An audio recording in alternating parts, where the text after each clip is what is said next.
Jaran! Kung gaano ka-soft, sobrang komportable nito. Naghahanap ba kayo ng pangregalo, mga mamshi, sa inyong mga asawa ngayong nalalapit na Father's Day or sa inyong mga tatay, yung mga kapatid?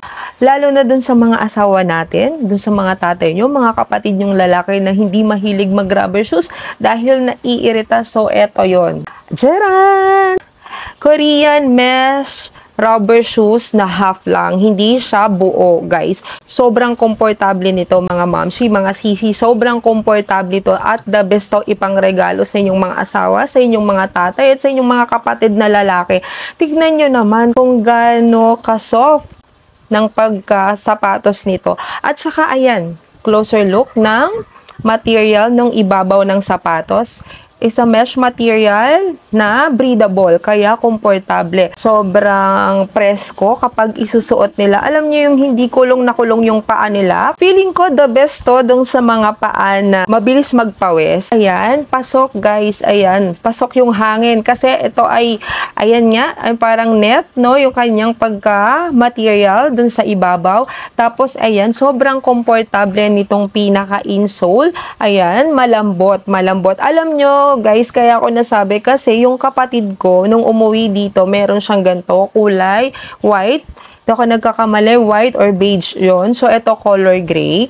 So, yun ang suot niya. Sobrang komportable siyang isuot doon. Hindi yun mahilig mag-rubber shoes. Kalimita lang yun, naka-slippers na may socks.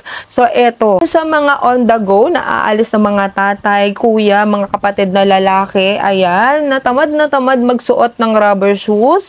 Pero ang gusto, kahit papano ay formado, syempre presentable. So, bagay na bagay itong sapatos na ito, guys. Tapos, ang kagandahan nito, it's a slip-on. And slippery siya, guys. Ayan, kasi yung, alam mo yung likod niya, ayan, para siyang may mga spike siya. Diyan yung kanyang pinaka-swela. So, isusuot na lang, tatakbo na lang, lalakad na lang, walang kahasel-hasel. Maraming colors available nito, ilalagay ko na lang. From size 39 to 45, ang available sizes nito.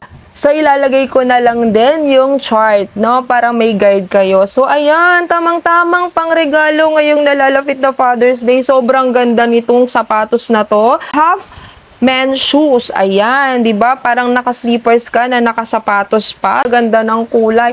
At ayun, sobrang affordable. Grabe, sobrang abot kaya ng bulsa. Kung naghahanap kayo ng pangregalo ngayong nalalapit na Father's Day, ilalagay ko sa yellow basket.